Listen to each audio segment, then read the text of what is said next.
Good morning, Creative Mornings! You could be anywhere at work, learning new software, playing with AI, but you came out today to be in person in real life, to be with real people in a beautiful setting, to learn about something really amazing. We have a speaker today who has done the unimaginable, which is to write down the most cosmic imaginary circumstances into a roadmap for the next generation of explorers for the human mind, soul, and heart. And I'm really excited about this talk. It's great looking out in the audience. I see so many familiar faces from all these different communities that I have found around here. Some people I didn't recognize immediately, but it turns out we've done medicine together. What a magical group of people you all are. So this theme of blossom actually serendipitously really hits me. I feel like the last 5 years of my life have been a place of blossoming. And with this book being released at the beginning of this month, there's a new opportunity to blossom. And in my book, I think it's fair to say that that's my invitation. My invitation is for people to blossom and to heal, love, and live more fully. That is the point of this. So I find it very fitting. So inevitably, I do have to share a little bit of my story. So we'll dive into that real quickly. And then I want to talk about the creative blossoming. Usually when I talk, I'm talking about the contents of the book. But because this is Creative Mornings, I actually want to talk about the creative process for the first time in front of a crowd, because you all might appreciate it. So we'll dive into that. And then I'll give you a look at the book's basic principles, the 10 principles that I've found in my work with psychedelics, both myself and coaching clients. Do a little Q&A and an invitation there. So for my story, I'm going to start off with a little 90-second video because I am pretentious enough to have a book trailer for you. So, how do we click that?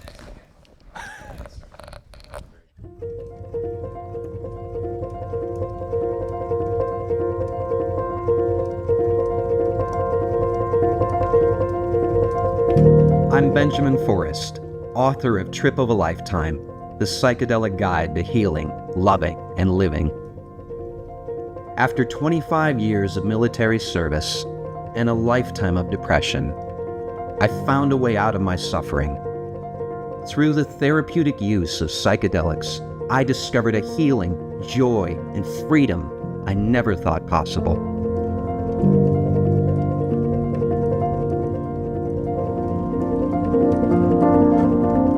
In this book, I share the most powerful lessons psychedelics have taught me and those I've coached. Whether you're curious about psychedelics, preparing for your first journey, or integrating a recent one, Trip of a Lifetime is your compassionate and wise companion.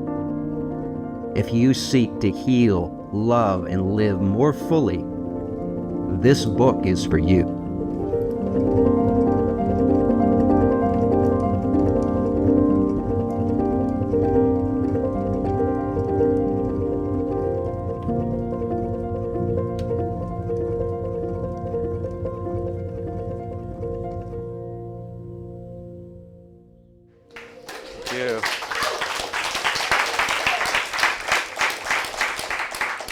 The guy who put that together usually makes horror movies, but that wasn't so scary, was it? No. And so, yeah, I mean, in a nutshell, like, that is my story. I am a guy with a story. This story was I spent 25 years in the military, started out enlisted, had a very successful career in the halls of the Pentagon, Iraq, Afghanistan, and God damn it, at the end of my career, just as I thought I was about to go be a colonel, I collapsed on active duty. I'd always struggled with depression, but after my father died from cancer and a whole domino of things just fell apart, like, I was brought to this just desperate low. And so I begged to be released and retired from service, and they allowed me to do that. Outside of the service, like, I had a job here and I quit, and I took the next job and I quit. Like, I didn't care anymore. Like, all of those scripts that I'd inherited from society, like, they just didn't matter, and I was broken. And we're coming up on Veterans Day in November here. So 5 years ago on Veterans Day, the day before actually, I walked into a VA hospital to the emergency room and said, I want to die. That's how broken I was. And I was in there for 3 days. It was obvious they didn't have any ability to help me. And so there was this kind of click of like, okay, nobody else can save me. I have to save myself. I'm going to be my own fucking hero. And on the drive home from the hospital, I called my boss and said, I'm never coming into work again. When I got home, I looked my wife in the eye and I said, my health and happiness is more important than this marriage. Like all of that energy that I'd been flowing towards all of the other stuff, all the achievements out there in the world, what if I took all that energy and I put it on healing Benjamin? And that's what I did. And within a few months of this rabbit hole of like, how do I heal myself, I came across this TED Talk by Dr. Rosalind Watts, Can Magic Mushrooms Unlock Depression? And I watched that TED Talk, I'm like, that's it. I'm going in. I'm going back there into my subconscious and I'm going to put together this puzzle and figure out what the fuck's wrong with me. And that's what happened. I found a retreat center. It was being run by a woman with a PhD in psychology, group ceremony. And in one damn night, boom, the depression disappeared and never came back. And it wasn't even like the depression was gone. It was like I had tapped into this joy and this energy that was inside me all the time. I was Dorothy. I just had to click my heels, and it was inside me all along. And if I had to describe like what it was, I think I was emotionally constipated. You know, I was raised as a boy being told boys don't cry. My dad was a very stoic man. Then I'm in the military, and I'm just pushing all of these feelings down for years and years and years until it fucking broke me. And so if I'm emotionally constipated, what's the cure? An emotional laxative. And for me, that was psychedelics. Like if I had to crystallize what psychedelics did for me, it opened my heart. And since then, I've devoted myself full time to exploring medicine, both for myself and with clients, and now stepping out to be, an author and a speaker and a coach around this stuff. And that is my new trip of the lifetime. So don't do mushrooms, not even once. You know, on the far end is me in Kandahar back in 2011 or 12. It was the day I pinned on Lieutenant Colonel as I was serving as a squadron commander. It's me hanging out with my bud, George W., on the golf course. And then this guy came in. This was the very first photograph taken of me after the mushroom experience, which seems fitting. And a lot of creative pursuits and creative people came into my life. So one of my photographer buddies wanted to do a photo shoot. And I fell in love with improv comedy. I'm part of Monterey Comedy Improv. And that's originally where I met Nick. We were playing together in improv. And, you know, I love this military Ben guy. Like, I love him. He did a lot for me. But this guy's having a lot more fun. So that is my story. Now I want to talk about the creative blossoming. And this is where you guys come in, because y'all are the creative fuckers. All right, so I found that after psychedelics, I became so drawn to creativity. Like when I was a child, like creativity was just what I did. I was getting lost in my imagination. I got my first rejection letter from a publisher at the age of 11. Like, I always wanted to be a writer. You know, I was that creative kid. I didn't really care about grades or school or a lot of the shit I was supposed to care about. I just wanted to create and play. And after psychedelics, it really came out. You know, I took up photography, found I had a real eye for beauty. I took up painting and found, okay, there's not really a natural talent there, but, you know, I'm still going to play with it fearlessly. I don't need to impress anybody. Tried playing the guitar, but I think I'm more of a fan than a musician. That's fine. Tried improv, and oh my God, that is the most fun hobby I have. And I'm pretty fucking good at it, and I'm not ashamed of that. And then writing. As soon as I took psychedelics, like that same weekend, the book started forming in my head. Like I remember having a conversation at the weekend, and in my head, like there was this little window back into my subconscious, and it was working on the book already. There was an opening line that my brain was putting together. She handed me a cup of tea, and life was never the same again. And that line in altered form is actually in the preface. Like it did survive over those 4 years. And so the first book, the first time I tried to write this book, I got 320 pages into it. And it was a memoir of my experience and then traveling all over the world trying different medicines. And after 300 pages, I'm like, oh shit.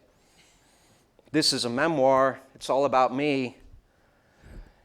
And then this question came into my mind. I think this is a really important question for any writer. Who did I write this for? And when I looked at that first draft, it was obvious. I wrote it for me. And there's nothing wrong with that. You want to write a book for you, write a book for you. I'm glad I wrote that book. But that's not the one I want to release to the world. I did that for me. And it was a good kind of first round. And so from that question, like, who did I write this for? I really started thinking about my reader. And I started thinking about what's the need out there in this world, because I've read a lot of psychedelic books. My bookshelf's full of them. And I saw an opening, because a lot of the books out there, they're very actually intellectual, journalistic or academic, or they're more memoirish, where maybe the author wrote it more for themselves. Like, there's an opening there. Where is the psychedelic self-help book? Where is that friendly, concise, inspirational, easy psychedelic self-help book with some basic principles? And then click, that's what I'm going to do. I'm going to go write the 7 Habits of Highly Psychedelic People. So there turned out to be 10 principles, not 7, so I have a new title here. And I spent a lot of time on the title, Trip of a Lifetime, The Psychedelic Guide to Healing, Loving, and Living. And I market tested it. I went to this website where you could market test different titles, and this one kept winning over and over again. I spent a lot of time on the cover too, and I pulled that one too, but you know what? The people, the audience, they weren't picking the cover that I actually thought was correct. So for the title and subtitle, I went with, the people's choice, but for the cover, like I had a sense of where I wanted to go, and the truly artsy friends I had, Sean's one of them, was like, nope. Those are shit. Do that one. That looks like a children's fantasy novel. Don't pick that cover. And I didn't want the traditional psychedelia, so that's where it wound up being. God, that was fun. It was so fun to create. And before and as I was starting off this journey to write this book, I put together some affirmations. I'm going to share some of them with you in a second. And these affirmations were kind of like, here's the target, here's what I'm trying to do. And I would kind of read them every morning and just let them sink into my mind, so that as I'm writing, like, it's really focused, it's really deliberate and really intentional. And I can look at all of those affirmations today, roughly a year later, I'm like, oh yeah, that shit fucking worked. That shit worked. And so for the creative types out there, if you haven't played with affirmations around your creative arts, I recommend it. That shit works. And then last came the marketing. About 3 months ago, it was a creative endeavor to figure out, okay, how do I market this book? Oh, I'm going to need teammates, because there's stuff that I'm not good at or frankly just bored by, and they need to fill in that gap. And oh shit, I need to think of myself as a brand. Like, I actually had to sit with that a while, because I didn't instantly feel very good. But I'm like, okay, no, I'm okay with that. I'm going to be a brand, because that's how you get your foot in the door. I was talking to a PR firm, and I was telling him, I don't want to be like the military guy. Like, I don't want to emphasize that at all. And he's like, no, Ben, you're walking away from a golden opportunity, because that military story from Pentagon to plant medicine, that's what gets your foot in the door with podcasters and journalists. It's a good story. So I'm going to embrace the myth. And the end goal of all of this marketing and all of this branding and all of the Instagram and LinkedIn stuff I'm doing, the end goal is to help people. So I will play the game. And here are some of the affirmations. And a few of them I'll highlight here. Divine love and wisdom guide every sentence, paragraph, and chapter I write. Like, there was this sense, I'm not actually doing the writing. This ego, I'm just the one that has to sit down in front of the fucking keyboard and do this. It's the subconscious back there, which I believe is our connection to the divine, that's actually doing all the work. I can kind of give it some general directions as like the captain of the ship, go that way. But the details of going that way, I don't know what's going on down there in the bowels of the ship. I don't need to. I just trust that it's unfolding like it's supposed to. I'm a loving creator created by a loving creator. And I'm not afraid to be audacious either. I am delighted to be playfully writing the best psychedelic self-help book ever written. Now, did I achieve that? I don't know. That's not for me to decide. But I wanted to be that audacious, to aim up there. I was in the Air Force, right? Aim high. And so I'd rather aim for that and miss a little bit than to aim low and make it. So I just shamelessly decided, okay, I'm going to pick the most audacious goal I can pick around this book and trust that my brain will somehow help me get there.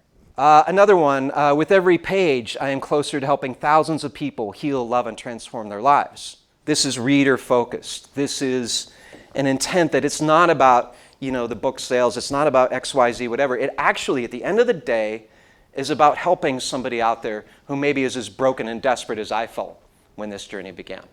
And writing a book feels like such an individual thing. That's a solo thing, right? Maybe you have this idea of this writer in a cabin in Big Sur all by himself with an old typewriter going like this.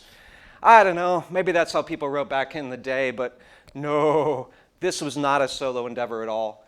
One of the things I'm proudest of in the book is in the acknowledgement section, where I really owned that, oh my God, so many people, so many different players helped me write this book. Like, I could not have written this book without the people giving me early reviews and giving me feedback and helping me, work on the stuff I'm weak on, which is the more visual things, like over and over again. There were so many people here who helped me get to, this end state. So here's invitation one. Think about your art. Think about your creativity. Think if there's some affirmations that could help you hone that and focus that and reinforce there. This subconscious mind back there is our greatest servant, and if we give it instructions, it's a pretty damn good servant. Okay, so the book's principles. There are 10. And what I was trying to do with this book was to have this reader in mind who maybe doesn't know much about psychedelics. They saw a documentary, read an article, had a friend tell them about it, whatever, and they're curious, but they don't know where to start.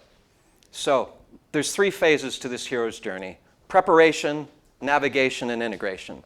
Preparation is when you're getting ready for the journey. What's the medicine that's calling to me? Do I want to do this with just one other person like a therapist? Do I want to do it in a group ceremony? What's the intentions I want to bring into it? All that sort of stuff. Navigation is like you're actually in the medicine. How do I deal with the big overwhelming things that might be happening? The memories I suppressed, the feelings I wasn't able to hold, that sort of thing. And then integration, which is the most important part. Integration is how you bring the lessons of the medicine into your life. Because if you don't do that, all you've had is an interesting experience. And I love an interesting experience, but if you want to transform, there's actually work on the other side. And I think that's where most people fall short in my experience, is that integration piece. So here's the 10 principles, kind of divided up into those 3 categories: preparation, navigation, integration. I snuck in one at the end called disintegration because I wanted to talk about death. So that's my little cheat at the end. So preparation is be the hero, be your own hero. And I do start chapter 1 in the psych ward. My opening line, because I love an opening line to a book, my opening line is, on Veterans Day of 2020, I found myself trapped in a psych ward in Salt Lake City. And that was where I discovered that I had to be my own hero. And I talk about the qualities of a hero, courage, honesty, integrity, that sort of thing. Proclaim your intention. If you're going into a psychedelic journey, you want to have some kind of intent, even if it's just surrender to the medicine. What's the intention you're bringing to it? Just like with my book, I had to have an intention in order to get somewhere. In a psychedelic journey, you need an intention to at least steer the ship a little bit and then let go. Different from an expectation. Intention's more of like a wish, a prayer to the universe. And then the last piece of preparation is that heal in connection. I was actually talking before the talk about, I don't do psychedelics alone. I always do them with other people. Most of our core wounds are about relationship. And so if we're wounded in relationship, we heal in relationship. And so those connected experiences where I've found my most profound healing. Navigation is, you've taken the medicine, whatever it is, ayahuasca, psilocybin, MDMA, there's many.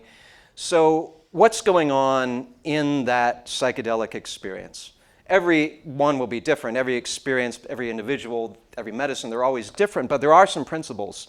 And I use Joseph Campbell in that Enter the Cave section a lot. He has this quote, "In the cave you fear to enter is the treasure that you seek." If I had to pick one line about this healing journey, that's it. In the cave you fear to enter is the treasure that you seek.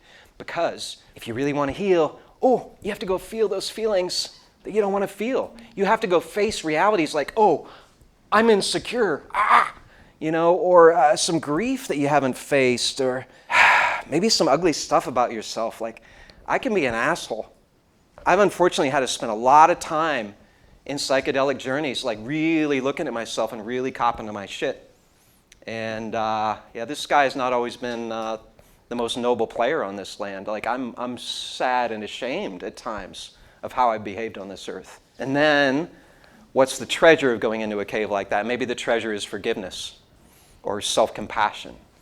When I've gone into a cave of insecurity and faced the dragon, what's the treasure? Security.